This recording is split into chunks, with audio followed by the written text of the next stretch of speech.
નમસ્કાર મિત્રો, હું છું આપનો મિત્ર ગોયલ ભૈરાજસિંહ અને આજે આપની સમક્ષ તારીખ 30/7/2022ના જે એકમ કસોટી લેવાની છે તેની પ્રશ્ન બેંક લઈને આવ્યો છું, મોડેલ પેપર લઈને આવ્યો છું।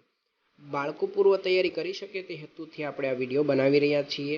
જો આપને આ શૈક્ષણિક વિડીયોમાં રસ હોય તો આપ અમારી કલરવની દુનિયા ચેનલને સબસ્ક્રાઈબ કરી શકશો। તો ચાલો શરૂ કરીએ આજનો વિડીયો। પ્રશ્ન 1 પાઠ 1 છે ધોરણ 7 સામાજિક વિજ્ઞાનનો। એમાં નીચેના પ્રશ્નોના જવાબ એક વાક્યમાં આપવાના છે। 1 રાણીની વાવ કોણે બંધાવી હતી? જવાબ કે રાણીની વાવ પાટણના રાજવી ભીમદેવ સોલંકીની રાણી ઉદયમતીએ બંધાવી હતી। બીજો પ્રશ્ન છે ચૌહાણ વંશના શાસકો આરંભમાં ક્યાં શાસન કરતા હતા? જવાબ ચૌહાણ વંશના શાસકો આરંભમાં રાજસ્થાનના સાંભર સરોવર નજીક શાકંભરી નામના સ્થળે શાસન કરતા હતા। ત્રીજો પ્રશ્ન છે અણહિલવાડ પાટણની સ્થાપના કોણે કરી હતી? જવાબ પંચાસરના શાસક જયશિખરીના પુત્ર વનરાજ ચાવડાએ અણહિલવાડ પાટણની સ્થાપના કરી હતી। ચોથો પ્રશ્ન વાઘેલા વંશનો છેલ્લો શાસક કોણ હતો? જવાબ કર્ણદેવ વાઘેલા વાઘેલા વંશનો છેલ્લો શાસક હતો। પાંચમો પ્રશ્ન ગુજરાતનો પ્રથમ સુલતાન કોણ હતો? જવાબ છે ગુજરાતનો પ્રથમ સુલતાન મુઝફ્ફર શાહ હતો। તેનું મૂળ નામ જફર ખાન હતું। છઠ્ઠો પ્રશ્ન ગઢવાલ રાજ્યનો સ્થાપક કોણ હતો? જવાબ છે ગઢવાલ રાજ્યનો સ્થાપક ચંદ્રદેવ હતો। પરમાર વંશની સ્થાપના કોણે અને ક્યારે કરી હતી? જવાબ છે પરમાર વંશની સ્થાપના ઈસવીસન 820માં કૃષ્ણરાજે કરી હતી। આઠમો છે પરમાર વંશમાં કયા મહાન શાસકો થઈ ગયા? જવાબ છે પરમાર વંશમાં સિયક, મુંજ, ભોજ જેવા મહાન શાસકો થઈ ગયા। નવમો પ્રશ્ન છે પરમાર વંશનો સૌથી શ્રેષ્ઠ રાજા કોણ હતો? જવાબ પરમાર વંશનો સૌથી શ્રેષ્ઠ રાજા ભોજ હતો। 10મો પ્રશ્ન ગુજરાતના રાજપૂત શાસનમાં કયા શાસનકાળને સુવર્ણયુગ ગણવામાં આવે છે? જવાબ છે ગુજરાતના રાજપૂત શાસનમાં સોલંકીઓના શાસનકાળને ગુજરાતનો સુવર્ણયુગ ગણવામાં આવે છે। 11મો પ્રશ્ન પાટણમાં આવેલી રાણીની વાવને કયો દરજ્જો મળેલો છે? તો જવાબ છે તો પાટણમાં આવેલી રાણીની વાવને વર્લ્ડ હેરિટેજ સાઇટનો દરજ્જો મળેલો છે। 12મો પ્રશ્ન છે મિત્રો સિદ્ધરાજ જયસિંહની માતાનું નામ શું હતું? જવાબ સિદ્ધરાજ જયસિંહની માતાનું નામ મિનળદેવી હતું। 13મો પ્રશ્ન સિદ્ધરાજ જયસિંહે કયા સમૃદ્ધ ગ્રંથની રચના કરાવી હતી? તો સિદ્ધરાજ જયસિંહે હેમચંદ્રાચાર્યજી પાસે કલિકાલ સર્વજ્ઞ અને સિદ્ધહેમ શબ્દાનુશાસન નામના ગ્રંથની રચના કરાવી હતી। 15મો પ્રશ્ન છે સોલંકી શાસનકાળ બાદ ગુજરાતની ગાદી ઉપર કોનું શાસન આવ્યું? તો જવાબ છે સોલંકી શાસનકાળ બાદ ગુજરાતની ગાદી પર વાઘેલા વંશનું શાસન આવ્યું। 16મો પ્રશ્ન મિત્રો વાઘેલા વંશનો છેલ્લો શાસક કોણ હતો? તો વાઘેલા વંશનો છેલ્લો શાસક કર્ણદેવ વાઘેલા હતો।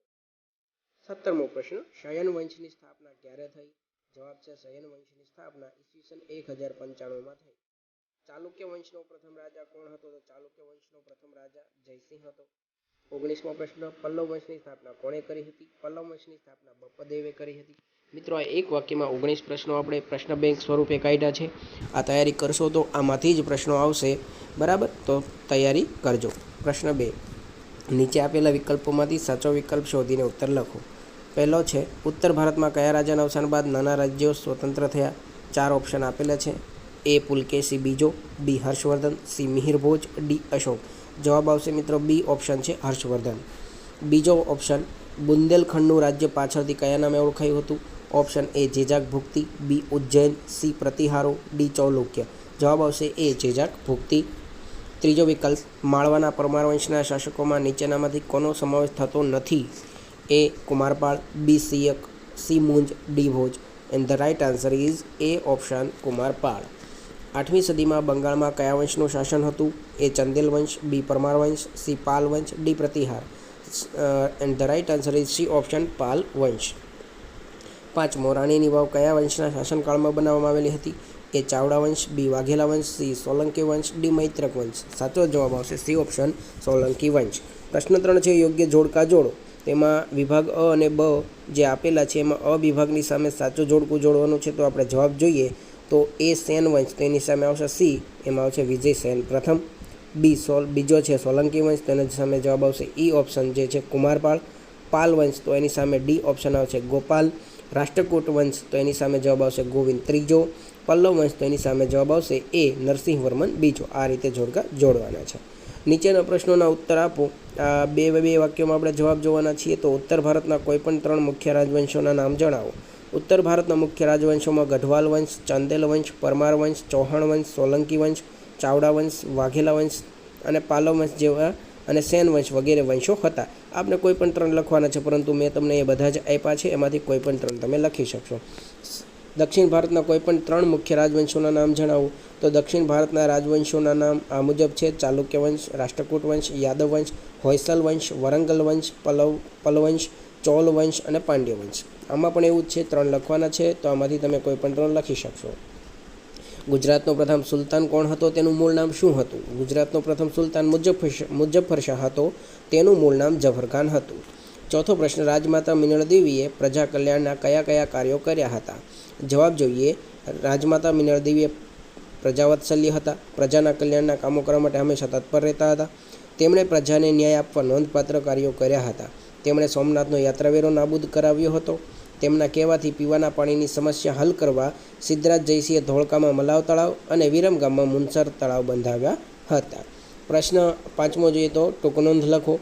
એમાં રાજપૂતોના ગુણો વિશે ટૂંકનોંધ જોઈએ તો રાજપૂતોના ગુણો આ પ્રમાણે હતા કે રાજપૂતો છે શૂરવીર, ટેકીલા અને એકવચની હતા. તેઓ પ્રાણના ભોગે પણ આપેલા વચનો પાળતા હતા. તેઓ રણભૂમિમાં કદાપી પાછીપાની કરતા નહીં. યુદ્ધમાં દુશ્મનો સામે જીતવાની આશા ન હોય ત્યારે તેઓ કેસરિયા કરતા, એટલે કે મૃત્યુને ભેટતા. તેઓ બ્રાહ્મણ પ્રતિપાલક હતા. તેઓ શરણાગતનું કોઈ પણ ભોગે રક્ષણ કરતા. તેઓ યુદ્ધમાં ક્યારેય અધર્મ એટલે કે છળ, કપટ કે પ્રપંચ રચતા નહીં. તો આ રીતે રાજપૂતના ગુણો આપણે જોઈએ. હવે બીજું, રાજપૂત યુગનો વેપાર વાણિજ્ય એના વિશે ટૂંકનોંધ લખવાની છે. તો રાજપૂત યુગમાં રાજ્યની વેપાર વાણિજ્ય વ્યવસ્થા પર દેખરેખ રાખવા માટે અલગ અલગ વિભાગો હતા. એ વિભાગ પરદેશ સાથેના પરની જકાત, 200 લાખની વસ્તુઓની કિંમત નક્કી કરવાની અને લોકો માટે આવશ્યક ચીજ વસ્તુઓ મંગાવવાની વ્યવસ્થા કરતો હતો. એ સમયે જમીનની ઉપરનો 6ઠ્ઠો ભાગ કર રૂપે વસૂલ કરવામાં આવતો હતો. રાજપૂત યુગમાં જમીન પરનો કર ભાગ નામથી ઓળખાતો હતો. એમાં શહેરો જે છે રાજપૂત યુગમાં ગામડાના જકાત લેવાના થાણા પર, સિંચાઈ પર અને બંદરો પર છે કર ઉઘરાવવામાં આવતો હતો. મિત્રો, આ રીતે આપણું પ્રશ્ન બેંક છે ધોરણ 7 સામાજિક જ્ઞાન પ્રકરણ 1 અને પ્રકરણ 10 પણ એકમ કસોટીમાં આવવાની છે. એનો વિડીયો પણ આપણે બીજા વિડીયો સ્વરૂપે મૂકીશું. તમે મિત્રો જોઈ શકો છો કે મારી ચેનલની સીધી મુલાકાત લેવી હોય તમારે તો તમે કલરવની દુનિયા પર તમે જેવી ક્લિક કરશો તો તમે સીધી મારી ચેનલ જોઈ શકશો. બરાબર. તો આ રીતે શૈક્ષણિક વિડીયો માટે આ ચેનલ તમને ખૂબ જ ઉપયોગી થશે. આવનાર એકમ કસોટી માટે આ વિડીયો ખૂબ ઉપયોગી છે. તો શેર કરવાનું ભૂલશો નહીં, જોવાનું ભૂલશો નહીં. નવા વિડીયો સાથે ફરી પાછા મળીશું.